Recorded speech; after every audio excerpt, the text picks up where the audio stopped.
Salam sehat bagi kita semua. Perkenalkan, nama saya Mardongon Nenggulan dari kelas 10 P2. Pada siang hari ini saya akan menerapkan pemanfaatan hukum Newton pada kehidupan sehari-hari. Saya akan menjelaskan. Terlebih dahulu saya akan menjelaskan pengertian dari hukum-hukum tersebut. Satu, pertama, benda diam yang tidak diberikan gaya akan tetap diam, dan benda yang bergerak lurus akan bergerak lurus beraturan. Contohnya, bola kasti yang diletakkan di atas tanah tidak bergerak karena tidak diberikan gaya.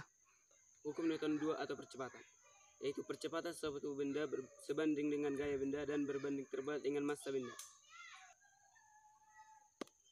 Kasti akan terlebih dahulu jatuh karena kasti memiliki massa benda yang lebih berat. 3. Hukum Newton 3 atau aksi sama dengan reaksi, yaitu apabila benda pertama memberikan gaya kepada benda kedua, maka benda kedua akan memberikan gaya tersebut kembali kepada benda pertama. Jika saya melompat ke tanah, maka tanah akan memberikan gaya balik kepada saya sendiri. Sekian video yang dapat saya sampaikan. Salam sehat dari saya. Terima kasih. Hora.